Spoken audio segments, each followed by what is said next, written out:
अस्सलाम वालेकुम। आज की वीडियो में जो टॉपिक हम डिस्कस करने वाले हैं वो है gaseous exchange. Let's start with its introduction. Respiration occurs at cellular level as well as organismic level. जो सेलुलर लेवल पे रिस्पायरेशन अकर करती है ना उसको इंटरनल रिस्पायरेशन भी बोलते हैं, where as the organismic level of respiration is called as external respiration. अब हमें पता होना चाहिए कि रिस्पायरेटरी सरफेस क्या होती है। The area where gaseous exchange with environment takes place is called as respiratory surface. इसकी कुछ प्रॉपर्टीज हैं जो बहुत इंपॉर्टेंट है एमसीक्यूज के लिए, वो देख लेते हैं। It should be moist, moist होनी चाहिए। It should be permeable, permeable होनी चाहिए, मॉलिक्यूल्स का पैसेज अलाउ करने दे। It must be thin because gas is diffuse at a distance of 1 millimetre और लेस। थिन होनी चाहिए क्योंकि गैसेस सिर्फ 1 मिलीमीटर या उससे लेस के डिस्टेंस पे डिफ्यूज कर सकती हैं। It should possess a large surface area, इसका सरफेस एरिया लार्ज होना चाहिए। It should possess a good blood supply बहुत अच्छी होनी चाहिए, वेस्कुलराइजेशन ज्यादा होनी चाहिए। There should be a good ventilation mechanism भी बहुत अच्छा हो। अब हम फाइनली अपने मेन टॉपिक की तरफ आ चुके हैं, which is human respiratory system.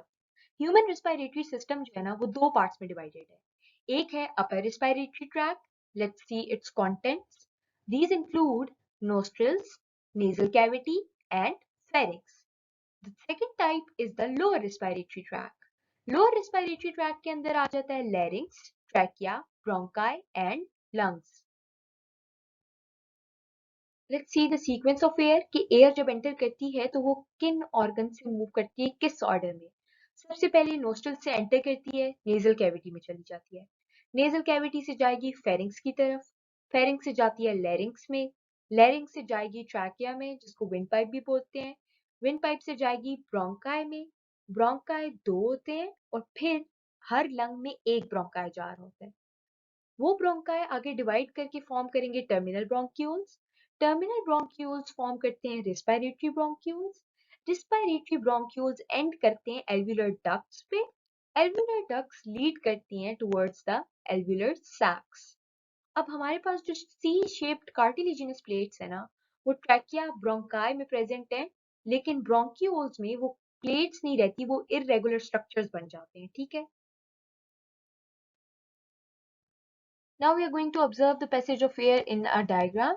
इस डायग्राम में आप देख सकते हैं ये नोस्ट्रल्स हैं, नोस्ट्रल्स से एयर एंटर करेगी। ये जो पर्पल सा रीजन है ये नेजल कैविटी को शो कर रहा है। नेजल कैविटी से होती हुई फेरिंक्स की तरफ चली जाती है।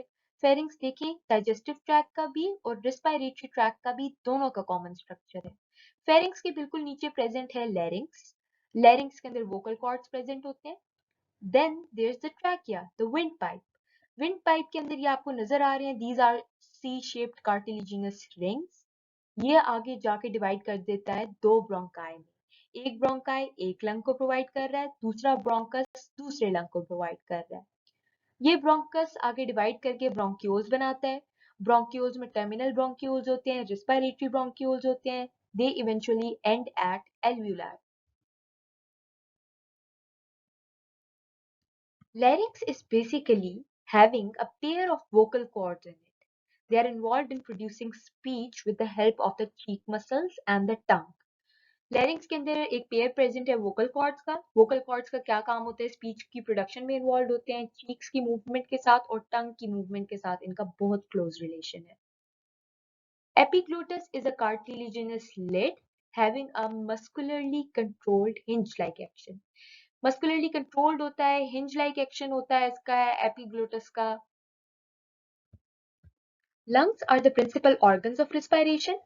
Shape इनकी conical होती है, base rests on diaphragm and apex extends to a point above clavicle. Base जो है वो diaphragm के ऊपर होती है और apex extend करती है, जो collar bone होती है ना उधर तक extend करती है। They are unequal in sizes, unequal है यानी right और left lung equal नहीं है। Right lung having 3 lobes is the larger lung. Left lung is smaller and has 2 lobes. Right lung बड़ा है, उसके 3 lobes हैं। Left lung smaller है, उसके 2 lobes हैं। Hilum is a triangular shaped depression where blood vessels and airways pass into the lungs. वो जगह है एक ट्रायंगुलर शेप डिप्रेशन सा है जिधर से ब्लड वेसल्स भी और एयर वेज पास करती हैं लंग्स के अंदर. The right and left lungs are separated medially by heart and mediastinum. Mediastinum दोनों के दरमियान स्पेस होती है, जो एरिया होता है स्पेशियस एरिया उसको बोलते हैं mediastinum, वरना हार्ट से भी सेपरेटेड है दोनों lungs. Both lungs are lined by a membrane called pleura. Pleura membrane ने इनको लाइन किया हुआ है. जो pleura है ना वो आगे further two membrane से बनी हुई है. Inner pleural membrane और outer pleural membrane इन दोनों के दरमियान pleural fluid secrete होता है. ये प्रिवेंट करता है friction between the two membranes that make the pleura. अब हम लंग्स की एक डायग्राम देख लेते हैं. लंग्स की डायग्राम में आप देख सकते हैं this one is the right lung. It has three lobes, the upper lobe, the middle lobe and the lower lobe. This one on the other hand is the left lung, the smaller lung. It has only two lobes, the upper lobe and the lower lobe. It's time to discuss the practice question. The statement of the practice question is, what is the functional unit of respiratory system? Respiratory system का functional unit कौन सा है? Option A is lungs, option B is alveolar sacs, option C is alveolar ducts, and option D is bronchioles. Solution की अगर हम बात करें तो करेक्ट ऑप्शन बनती है B option, that is alveoli. Alveoli is the functional unit of respiratory tract. Respiratory tract का functional unit alveoli है. ये देख सकते हैं लंग्स पॉइंट आउट किए हुए हैं और लंग्स के अंदर से ना ये ग्रेप लाइक स्ट्रक्चर जो एल्व्यूलाई है वो दिखाया. I hope today's lecture was clear. Thank you very much.